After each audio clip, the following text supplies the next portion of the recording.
തൈക്കാട് അയ്യാവു സ്വാമികൾ പന്തിഭോജനം നടത്തിയിരുന്നത് ചിത്ര പൗർണമി ദിനങ്ങളിലാണ്. ചിത്ര പൗർണമി എന്ന് പറയുന്നത് ഗുരുവിൻ്റെ ഗുരുസ്ഥാനീയനായ ശ്രീ രാമലിംഗ അടികളുടെ സമാധി ദിനങ്ങളിലാണ്. രാമലിംഗ അടികൾ എന്ന് പറയുന്ന ആ സന്യാസിവര്യനാണ് ലോകത്തിലെ ആദ്യമായിട്ട് അന്നദാനം തുടങ്ങിയത്. ചിദംബരം രാമലിംഗ സ്വാമികൾ അന്നദാനം തുടങ്ങിയത്. അദ്ദേഹം തുടങ്ങിയ അന്നദാനം തുടർച്ചയായിട്ട് ഇപ്പോഴും നടന്നു വരികയാണ്. അദ്ദേഹം കൊളുത്തിയ അടുപ്പിലെ തിരി അല്ലെങ്കിൽ നാളം ഇതുവരെ കെട്ടിട്ടില്ല. അപ്പോൾ തുടർച്ചയായിട്ട് അവിടെ പാചകം ചെയ്തുകൊണ്ടിരിക്കുകയാണ്. അവിടെ വരുന്ന ആളുകൾക്കെല്ലാം അന്നദാനം കൊടുക്കും. അതുകൊണ്ട് അദ്ദേഹത്തിൻ്റെ സമാധി ദിനങ്ങളിലാണ് അയ്യാസ്വാമികൾ പന്തിഭോജനം നടത്തിയിരുന്നത്. ആ പന്തിഭോജനം എന്ന് പറയുന്നത് അവർണ സവർണ പന്തിഭോജനമാണ്.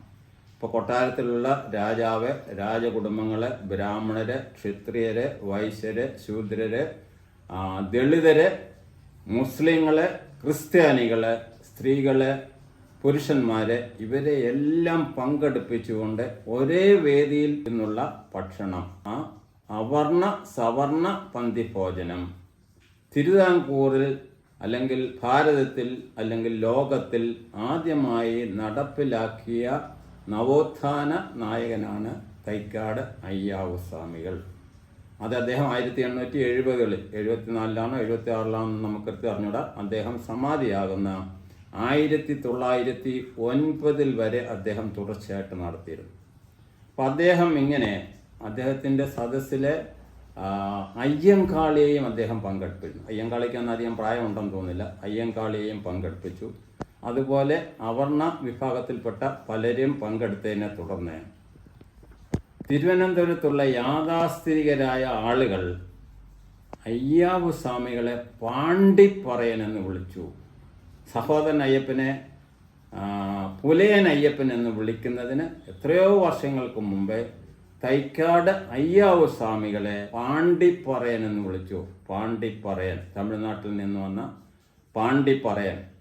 ചിലർ അദ്ദേഹത്തെ ആദിദ്രാവിഡൻ എന്ന് വിളിച്ചു. മഹാകവി ഉള്ളൂർ എസ് പരമേശ്വരയ്യർ എഴുതിയ സാഹിത്യ ചരിത്രം എടുത്ത് നോക്കിക്കഴിഞ്ഞാൽ അതിൽ അദ്ദേഹം പറയുന്നത് ഈ സന്യാസി ഒരു ആദിദ്രാവിഡനാണ്. അത് വായിച്ച പ്രൊഫസർ ഗുപ്തൻ നായർ സാറ് പോലും അയ്യാവു സ്വാമികളെ ആദിദ്രാവിഡൻ എന്നാണ് പരാമർശിച്ചത്. ആദിദ്രാവിഡൻ. അപ്പം അങ്ങനെ ആദിദ്രാവിഡൻ എന്ന് അല്ലെ പാണ്ടിപ്പറയൻ എന്ന് വിശേഷിപ്പിക്കുന്ന സംഗതി അക്കാലത്തെ അദ്ദേഹത്തിൻ്റെ ശിഷ്യര് ചട്ടമ്പി സ്വാമികൾ അക്കാലത്തെ കുഞ്ഞൻ എന്നാണ് അറിയപ്പെട്ടിരുന്നത്. അദ്ദേഹത്തിന് കുഞ്ഞൻ പിള്ളയെന്നും അയ്യപ്പൻ പിള്ളയെന്നും പേരുണ്ട്. അദ്ദേഹത്തെ കുഞ്ഞൻ എന്നാണ് പറഞ്ഞിരുന്നത്. നാരായണ ഗുരുവിനെ നാണു, അതുപോലെ അയ്യങ്കാളിയെ കാളി. അപ്പം അക്കാലത്തെ അദ്ദേഹത്തിൻ്റെ ശിഷ്യര് നാട്ടുകാരെ പാണ്ടിപ്പറയൻ എന്ന് വിളിക്കുന്നു എന്ന് പറഞ്ഞപ്പോൾ അദ്ദേഹം പറഞ്ഞ ഒരു മൊഴിയാണ് ഇന്ത ഉലകത്തിലെ ഒരേ ഒരു ജാതി, ഒരേ ഒരു മതം, ഒരേ ഒരു കടവുൾ. ഈ ലോകത്തെ ജാതി, ഒരു മതം, ദൈവം. ഇത് അദ്ദേഹം പറയുന്നത് 1870-കളിലോ 1900-ന്റെ ആദ്യ കാലഘട്ടത്തിലാണ് അദ്ദേഹം ഈ മൊഴി പറയുന്നത്. ആ മൊഴി അദ്ദേഹത്തിൻ്റെ സ്വന്തമൊന്നുമല്ല.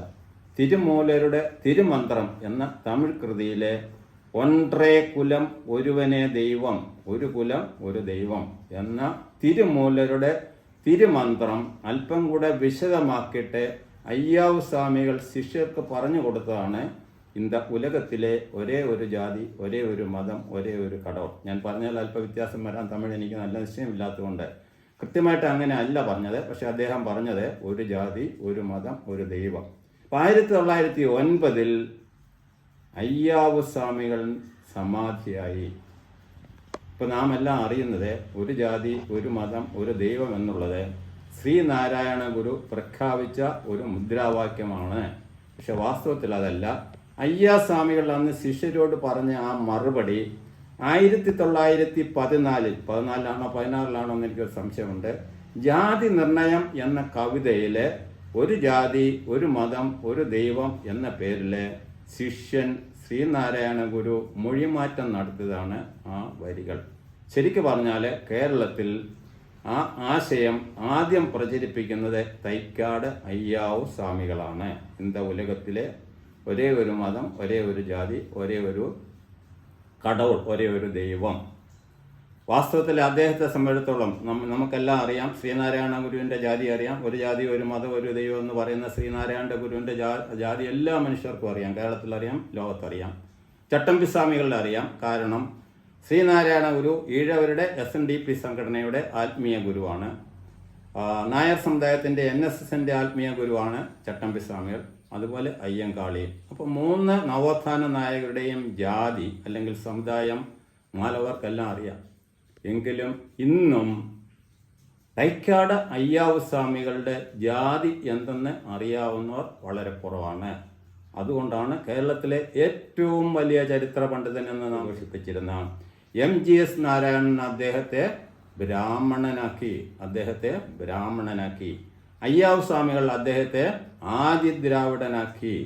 അതുപോലെ ചെങ്ങന്നൂരുള്ള ഒരു ഗണകനുണ്ടായിരുന്നു, ചെങ്ങന്നൂർ MN വാസുഗണകൻ ഒരു പുസ്തകം തന്നെ ഇറക്കിയിട്ടുണ്ട്. ഗോചരൻ്റെ ശൈവ സംസ്കാര പൈതൃകം. ഗോചരൻ എന്ന് പറഞ്ഞാൽ ഗണകരാണ്. അപ്പം അദ്ദേഹം അയ്യാ സ്വാമികളെ ഗണകനാക്കി. അതുപോലെ എൻ്റെ സുഹൃത്ത്, ഇപ്പോൾ അദ്ദേഹം സുഹൃത്താണെന്ന് പറയാനൊക്കത്തില്ല, പണ്ടുകാലം സുഹൃത്തായിരുന്നു, തെക്കും ഭാഗം മോഹൻ അയ്യാവു സ്വാമികളിലെ മണ്ണാൻ. ഇങ്ങനെ വിവിധ ആൾക്കാർ. അതുപോലെ കുന്നുകുഴി മണി പറയുന്നത്, കുന്നുകുഴി മണി എന്ന് പറയുന്നത് ഇപ്പോഴും ജീവിച്ചിരിക്കുന്ന ആളാണ്. കേരള ശബ്ദത്തിലൊക്കെ അദ്ദേഹം എഴുതാറുണ്ട്. കേരള ശബ്ദത്തിൽ വിശദമായ ഒരു കുറിപ്പ് എഴുതിയിരുന്നു. എനിക്ക് നേരിട്ടറിയാം. അയ്യാ സ്വാമികൾ ജാതിയിൽ പാണ്ടി പറയാനായിരുന്നു. പക്ഷെ ഇവർക്കെല്ലാം പറ്റിയ വലിയ മണ്ടത്തരം ഉള്ളൂർ തൊട്ട് അല്ലെങ്കിൽ ഗുപ്തൻ നായർ സാർ തൊട്ട് കുന്നുകുഴി മണി വരെയുള്ളവർക്ക് പറ്റത് ഈ അയ്യാവു സ്വാമികൾ എവിടെയാണ് സമാധി ചെയ്യുന്നതെന്ന് പോയി നോക്കിയില്ല എന്നുള്ളതേ ഉള്ളൂ. തൈക്കാട് ശ്മശാനത്തിലാണ് അയ്യാ സ്വാമികൾ സമാധിയായിരിക്കുന്നത്. ആ സമാധി ആയിരിക്കുന്ന അവിടെയാണ് അയ്യാ സ്വാമികളുടെ ഒരു കോവിൽ അവിടെ സ്ഥാപിച്ചിട്ടുണ്ട്. ഇപ്പോൾ പോയി കാണാൻ ആധുനിക രീതിയിൽ പരിഷ്കരിച്ച ഒരു കോവിൽ അവിടെയുണ്ട്. അപ്പോൾ ഈ കോവിൽ നോക്കിക്കഴിഞ്ഞാൽ അറിയാം, പലർക്കും അറിഞ്ഞുകൂടാത്ത സംഗതികളാണ്. കേരളത്തിലെ ഏറ്റവും പ്രാചീനമായ സമുദായമാണ് വെള്ളാളർ എന്ന് പറയുന്നത്. ഏറ്റവും പ്രാചീനമായ സമുദായം. പഴയ കാലത്തെ പല സമുദായങ്ങളുണ്ട്, നിങ്ങൾക്കറിയാം. പുലയരുണ്ട്, പറയരുണ്ട്, അതുപോലെ കുറവരുണ്ട്. അതുപോലുള്ള എല്ലാ സമുദായങ്ങളും അവരുടെ പേരുകൾ പരിഷ്കരിച്ചു. പുലയരെ ചേരമരാക്കി, പറയരെ സാമ്പവരാക്കി, അതുപോലെ ശൂദ്രരെ നായരാക്കി, കുറവരെ സിദ്ധനർന്നാക്കി, അരയരെ ധീവരർന്നാക്കി. അങ്ങനെ ഒട്ടെല്ലാ സമുദായങ്ങളും അവരുടെ പേരുകൾ ആധുനികവൽക്കരിച്ചു. സർക്കാരിൽ സമ്മർദ്ദം ചെലുത്തി അവരുടെ പേരുകൾ പരിഷ്കരിച്ചു.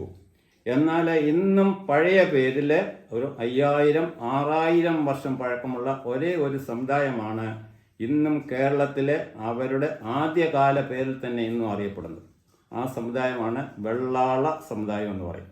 വെള്ളാളർ എന്ന് പറഞ്ഞാൽ പ്രാചീന കൃഷിക്കാരും ഗോപാലകരും കച്ചവടക്കാരും അക്ഷരജ്ഞാനികളും ദ്വിഭാഷികളും കലാകാരന്മാരും ഒക്കെ മറ്റുമായ ഒരു പ്രാചീന സമൂഹമാണ്.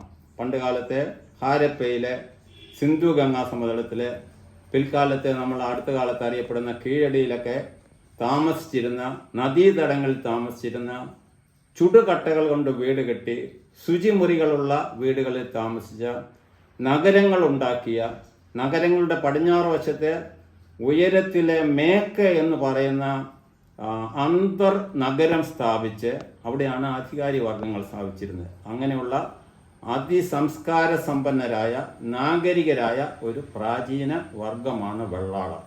അപ്പം ആ വെള്ളാള സമുദായത്തിൽ പിറന്ന ആളായിരുന്നു അയ്യാ സ്വാമികൾ. അവർ ഒരിക്കലും ജാതി പറയാറില്ല, മറ്റ് ജാതി വിവേചനമില്ല. അതുകൊണ്ടാണ് അയ്യാ സ്വാമികൾ അവർണ സവർണ പന്തി ഭോജനം നടപ്പാക്കിയത്. അദ്ദേഹം ഇപ്പോഴും ഏത് സമുദായത്തിൽപ്പെട്ടവെന്ന് അറിയാവുന്നവർ വളരെ കുറവാണ്. വെള്ളാള സമുദായത്തിൽപ്പെട്ടവർക്ക് പോലും അയ്യാ സ്വാമികൾ തങ്ങളുടെ സമുദായത്തിൽപ്പെട്ട ആളാണെന്ന് അറിഞ്ഞോളൂ. അതുകൊണ്ടാണ് ഈ വസ്തുത മനസ്സിലാക്കി ഞാൻ 2000 KVMS എന്ന് പറയുന്ന സമുദായ സംഘടനയുടെ വെള്ളാള സഭയുടെ ആചാര്യനെ ആയിട്ട് അയ്യാ സ്വാമികളെ അവരോധിക്കണമെന്ന് ആവശ്യപ്പെട്ടത്. പക്ഷെ അവർക്ക് ഒരുപാട് വർഷങ്ങൾ ആലോചിക്കേണ്ടി വന്നു. ഏതാണ്ട് അവസാനം 2003 അത് അംഗീകരിച്ചു. അംഗീകരിച്ചതിന് ശേഷം KVMS എന്ന് പറയുന്ന കേരള വെള്ളാള മഹാസഭ എന്ന് പറയുന്ന വെള്ളാള സഭയുടെ ആത്മീയ ആചാര്യനാണ് അയ്യാർ സ്വാമികൾ. പക്ഷെ അദ്ദേഹത്തിന് ഈ സഭയിൽ പങ്കൊന്നുമില്ല. ഇപ്പം മന്നത്ത് പത്മനാഭനെ സംബന്ധിച്ചിടത്തോളം മന്നത്ത് പത്മനാഭനാണ് NSS സംഘടിപ്പിച്ചത്. SNDPയുടെ സ്ഥാപകൻ ശ്രീനാരായണ ഗുരു. KVMS അയ്യാർ സ്വാമികൾ സ്ഥാപിച്ച സംഘടനയല്ല. എങ്കിലും വെള്ളാളർ അദ്ദേഹത്തെ ആത്മീയ ആചാര്യനായിട്ട് ആദരിക്കുന്നു, ബഹുമാനിക്കുന്നു.